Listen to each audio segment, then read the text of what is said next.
Kinwestiyon ni Robin Padilla ang naging presensya ng US habang nagkakaroon ng tensyon sa pagitan ng Chinese Coast Guard at ng barko ng Pilipinas para sa isinasagawang resupply mission nito sa BRP Sierra Madre sa Ayungin Shoal.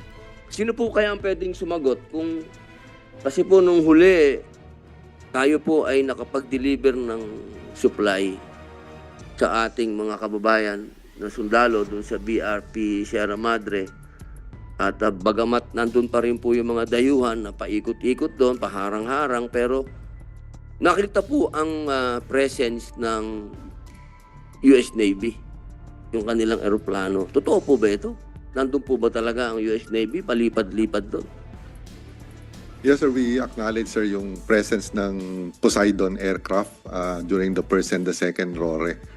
I think it's coordinated, sir, sa AFP under the framework ng MDB-SEB yun, sir.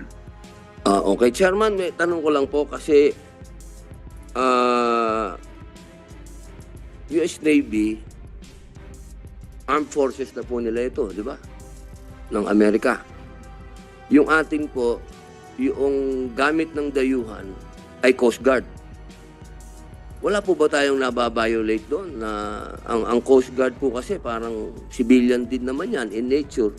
Tapos tayo, meron na tayong, ina-accept po natin na meron na tayong armed forces doon ng US at Philippine Armed Forces na nandun sa paligid. Sir, yung activity po ng Chinese Coast Guard doon, yun po yung illegal.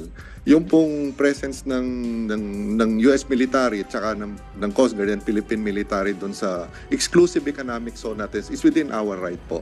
Meron po tayong MDT. Wala pong question doon, Chairman. Wala pong question doon kung sino yung illegal doon. Ano ang sinasabo po natin sa Act of War.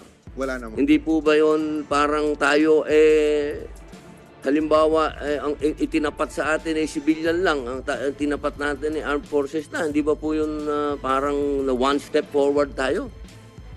Mr. Chair, hindi naman po, sir. Kasi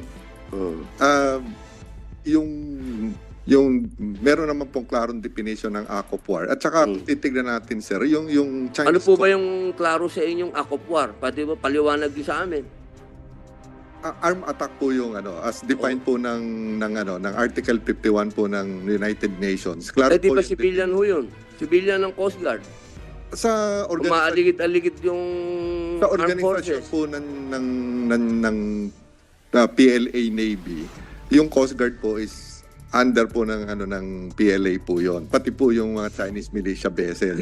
So technically speaking po, hindi po civilian yung nature ng Chinese Coast Guard na nandun. Sa international law, ang Coast Guard ay civilian in nature, sir. Pero acknowledge po ng lahat na under sila po Huwag natin ibahin ng international law, sir. Ang Coast Guard ay civilian in nature. Pulis nga lang yan.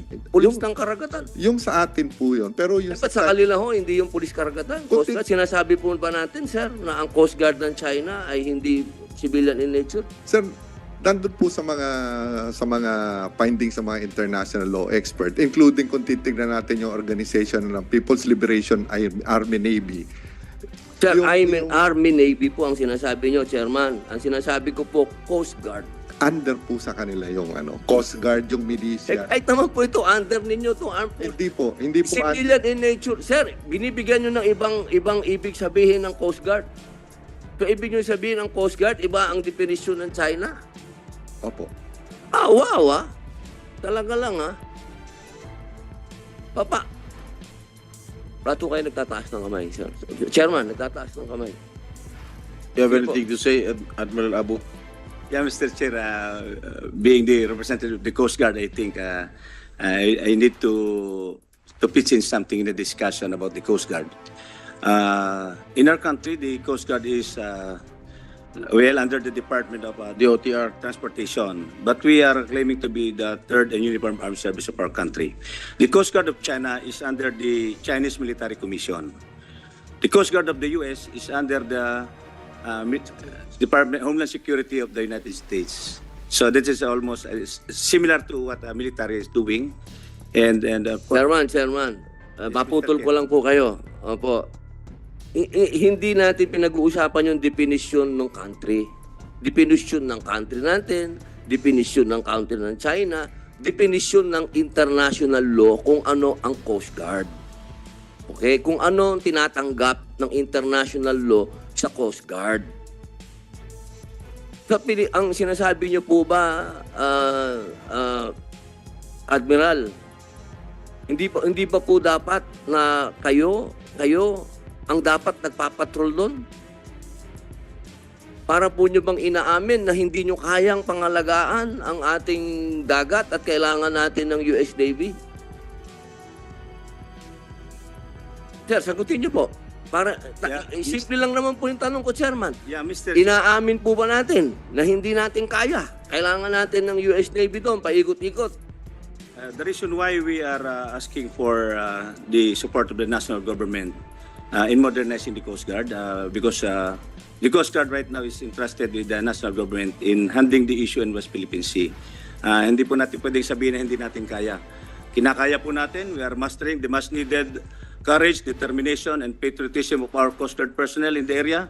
The reason why we are facing even the biggest among the ships of China Coast Guard, direct China natin. So kaya po nandito kami, ay nangihingi kami ng suporta sa kapulungan ito para matulungan ng Coast Guard to improve our capability. Now in terms of, may I add Mr. Chair, in terms of the definition of the Coast Guard based on international law, there is no exact and precise definition that the Coast Guard is not, is a civilian. It depends on how a country, the administration attaches through legislation the Coast Guard of each particular country. So wala pong exact definition sa international law na tayo ay civilian. That's all, Mr. Chair. Chairman, wag natin masyadong kasi mahirap yan eh. Dina-justify natin sa buong mundo may Coast Guard. Okay? Sila ang nagpupulis ng dagat.